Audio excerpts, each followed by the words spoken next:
Hey paper crafters, thank you so much for joining me today. I love that you took the time to pop by my channel, check out the video that I've got going, and hopefully stay and poke around a little bit.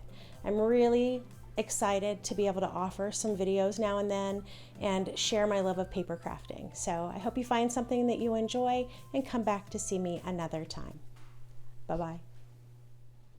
Hey paper crafting friends, thanks for tuning in today. I am going to start working on my May 2021 calendar page. Actually, it's my May 2022 calendar page, but it's using the May 2021 Kiwi Club Kit. So let me show you the palette that I've got chosen for today. I may end up throwing something else in there, we'll see, but I definitely want to use these. I had these two pieces left from my Kiwi Club collaboration video, so might as well get those used up. I've got this fun paper I was going to use last time and didn't. Still loving it, so we'll see if we can work it in today. Some yellow, some red. I'm just loving how all of these go together. And then I've got this fun sentiment card that was part of the club kit. It says "Soaking Up the Sun." So my plan is to pull out one of the placemats today. I haven't had an opportunity to play with those yet, so I definitely want to get my hands dirty with that and see what I can come up with and see if I can find anything to share along the way. So thank you so much for being with me today, and I'm excited to see how this page comes together. Remember, even if you are not a calendar person, these layouts work great as just one-page layouts as well. So don't walk away if you are not a calendar person. Stay tuned and see what we've got. All right, so here's the basic layout I've got in mind for today. And let me show you the top part of the calendar first, and then I'll scooch this a bit. I've went ahead and put the border piece in here. It's already cut, so I'm just going to go ahead and put it here. I left a little bit of space above it because I think I'm just going to do like a strip of red there, and then maybe a tiny strip of the yellow, or I may pull in something glittery. I don't know, we'll see. The placemat that I'm going to play with today, I decided to go with the a la carte placemat 1.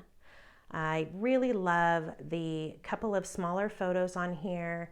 I might kick this down a little bit. I might expand it because I am thinking that I want to have those photos a little bit taller. So we'll see how that goes. I was also thinking that this tag shape would be kind of fun to use with this Soaking Up the Sun. So I'll play with that a little bit. I cannot get over these sunglasses, so here they are again. I think I'm going to end up using the sunglasses somewhere down, towards the bottom of this placemat. And then I ended up bringing in this a la carte popsicle. What says summer better than a popsicle? So I thought that would be fun. I think I'm going to play with a shading technique. If you look at the popsicle that's part of the paper, it goes from orange to blue to red. And I think I'll do some ink blending with this one and see if I can recreate something similar. So when I scooch this up, you can see what is the very top of the page where the dates and everything actually go. So again, here's that border piece that I had left, and room to do like a little red strip or something on top of it. And then I pulled this template out of the Tiny Celebrate set. It has that pinwheel look, so it looks much like this. And I was thinking I could create something like that to just go here as a fun little accent on this page. I need to leave room here to stamp May, so I probably won't do much more than what I've got here for that. So scooching this back, just give you a quick one more glance, and I will be back with some paper choices, and I'll show you how I am going to think through this process of making this a little bit better size for the photos and photo mats that I have in mind for that. So thanks again for tuning in. All right, for this placemat, I know that I want to go ahead and stick with the 3.5-inch wide photo. I just like how that spacing works out on there, but I do want it to be a little bit longer. I'm thinking probably closer to about 3.5 by 5 versus the 3.5 by 3.5. So I'm picturing this coming down. The photo would be about another 1.5 inches. So I've got a 4x5 photo mat here to just kind of help me visualize that. I know I still want some space to do the glasses and the little tag. So I think what I'm going to do is just scooch this down what would be approximately 1.5 inches. I'm not going to get it exact, but I'm thinking if I bring it down on my paper about this much, that's close. Again, it doesn't have to be exact. So what I do want to make sure I get are these fun scallops down here, because that is just such a fun little like ruffly, playful look. And I'm just going to scooch this a bit. Okay, so I can continue up that right hand edge. This is just a nice basic shape to work with. It's not that it's, I don't know, some magic formula, but it is really nice to see exactly how you could ground some photos on your page. And without having to pull in a whole bunch of extra elements, you've got a lot to play with right here.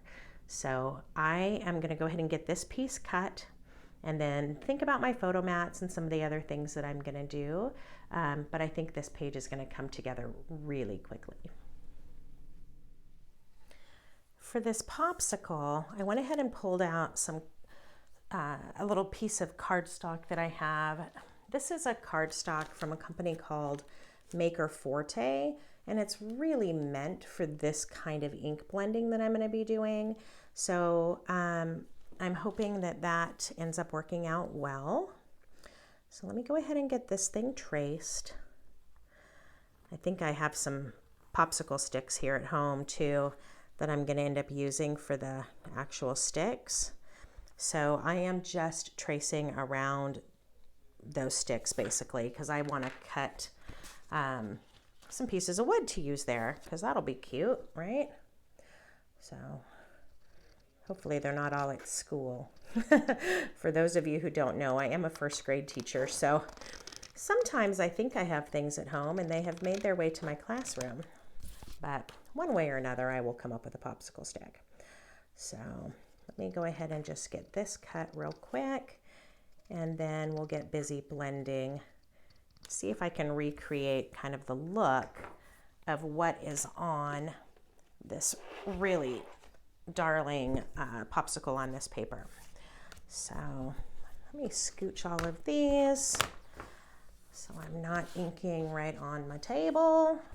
Not that it would matter probably, but all right. So the center color of this popsicle is blue. So I went ahead and chose this color. I think it's called Carolina. Yep. These are close to my heart inks. I've had really good luck with these with the brushes. These are just like a makeup brush, I think, but they've got these great bristles on them that work really well. Sometimes like to start on another piece of paper just in case I've picked up too much, but that does not seem to be the case. So, all right, here we go. So I'm just going to do a little bit of blending right in the center. And what I want to do is just get this ink from the pad onto my paper. Now, if you use a dauber for this, which you definitely could, you're just going to end up with more kind of round marks from that dauber. It's really hard to get kind of a smooth look. Okay, so just trying to lay some of that ink down. You could also do this with paper, right? Just make the different colors of paper. I just thought, oh, maybe the ink would be a fun way to do this and have a chance to think about how when a popsicle is made and those colors kind of blend together. I don't know, I just think the ink is gonna work well for that.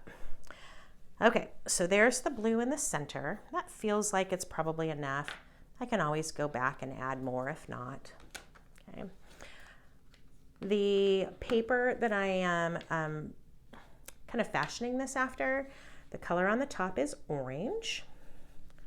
Let me get some of that orange ink. Oh, see, this must be a much wetter stamp pad because I'm definitely picking up more of the ink. So get some orange up here. So that one's coming together much faster. Apparently my Carolina stamp pad isn't very inky. Okay, and then this is candy apple. So we use this for the red, for the bottom. Okay, yeah, this one's pretty juicy too. Awesome. Uh-oh, that's really juicy. Kind of dumped a bunch of it right there, all in one spot. All right, so there's that moment, right, that we all have as crafters when it's like, oh, that didn't quite turn out like I wanted, and I dumped some ink up there at the top. So what I'm gonna do is take a minute. I'll try to kind of salvage this just by adding a little bit more ink, playing with this a little bit. If I can't quite get it, I can always go back and start it again. So you'll see. I'll let you know when I come back what I ended up doing, if I was able to save it or if I ended up having to start over. So that's the general idea. I'm going to play with this a little bit more and I'll come back and show you how that turns out. All right, so I'm just going for this one.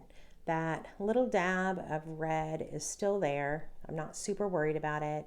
I ended up just really brightening the ink all the way around. So I added some more of the red so that one spot wasn't quite so blotchy. Brought in a little bit more of the blue to brighten that up. And then the orange went on really quickly. So I think this is gonna work out great. I'll get those a popsicle stick cut to be the actual sticks at the bottom. I may just go with one because the design on the paper has just one stick. So I think that's gonna work. I hope that you like that blending technique if you haven't seen that before. Just a fun new idea. And I will continue to make some paper choices and I'll pop back on. Alrighty, for my glasses, I went ahead and just cut those with red. I absolutely love this particular shade of red and it just makes such a fun pop on this paper. So went ahead and made those red, and I am going to use a little bit more of this sentiment card to get just a fun little reflection for this layout. So you've seen me do this before if you watch the collaboration video. If not, I'll have that linked in and you're more than welcome to go check that out at some point. So I want to get a little bit of the sky, this beach ball, kind of the sand. And then on this one, I just want the sun popping in a bit. Not the whole reflection of the sun, but just like that. So I'm going to go ahead and trim those out. Those will be the lenses of the glasses, just to show kind of a reflection of what's going on around. So that'll just be a fun touch. All right, one last quick detail. I just wanted to share that I literally used this placemat to trace the piece of tag that you're going to see in the final version of this layout. So that was a really quick way to get this shape without having to get out other templates. So it's kind of fun that these new placemats have so many cool just kind of, little details to them to where you can use them to create quite a bit, just straight from that placemat. So loving that. All right, so here's the basic idea that we were starting with. And I showed you how I went ahead and made this placemat just a little bit taller to fit a little bit larger photo size. So I really love this paper. To me, it looks like just rows and rows and rows of pinwheels, which is just fun. So I did make the photo mats. This is actually the back side of that red. I really love this blue. So I'm gonna go ahead and pull that blue in here. And there's quite a lot of space down here. I made it that way, and I'll show you kind of what I had in mind. So my initial thought was, let's put that popsicle here. And then I wanted to do something with this tag and these glasses. But when I looked at it, I felt like this tag is really getting lost in here. So I started to play with it another way, and I'll show you what that next idea ended up becoming. So I put the red, I told you I wanted to just do a strip of red up here at the top. So there's that. And I made the little sunshine. So this is that shine a la carte. Such a fun, versatile template. I use this little thing actually quite a lot. So there's that. And then I thought, you know, I think I like this tag better up here. So just kind of popping out from under the sun like that. I think it shows up a little bit more, kind of behaves almost like a title, okay? So I want to have this up here. And I think I'm going to just do the sunglasses up here as well. Maybe like that, or this way, something like that. So then this started to feel a little bit open after I had made it taller on purpose. And I decided to bring in a little bit of this close to my heart shimmer trim. This one's called Make Waves. It's adhesive on the back side. It's always a little tricky to get it started, but it sticks beautifully. And I thought, okay, well, that's fun. We're just going to add that little pop of glitter there, and that'll be nice. Well, then I had to add a little bit more. So I took another strip and I made a 12-inch, cut a 12-inch strip of it, and then I just cut it down the middle to make two tiny little strips. There is no way that I have found to do this on a trimmer, so I just use my scissors and kind of freehand it. But I'm gonna do just a little tiny splash of that glittery trim right there at the top. And I think that that's just going to be a fun little pop. It's going to separate the red from that printed piece. So I'm excited about all of those decisions. So let me show you the lower part of the calendar as well, and then we'll be done for today. All right, so here's that lower piece. Again, I had just that leftover border from a previous project, and I had made that same decision. Let's go ahead and put that red strip there. So I want to make sure that it echoes what I did on the top of the layout. That's why I went ahead and cut this shimmer trim in half, so I could just have a skinny little piece. So I'll be doing that there. And then I created this pinwheel using the template from Tiny Celebrate. So I just cut two of these. I cut one in the blue and one in the yellow. So this is going to really echo those colors that are used in the top part of the layout, okay? And just be a really kind of fun, summery accent down here. So I'm just picturing it somewhere around here, and that way I'll still have plenty of room to stamp May to finish this calendar page off. So that is the project for this month. So I hope this gets you thinking and gets you inspired to either create a calendar of your own, or at least get that kit out and get playing with it. If you are finding that you are not getting notified when I put out new videos, there is a little bell icon right by the subscribe button. So if you hit that bell icon, you're a lot more likely to get notified when I put out a new video, just so you know. So whatever you're doing, I hope you're having a great day, and I appreciate the time you spent with me, and I hope I see you again soon. Bye-bye.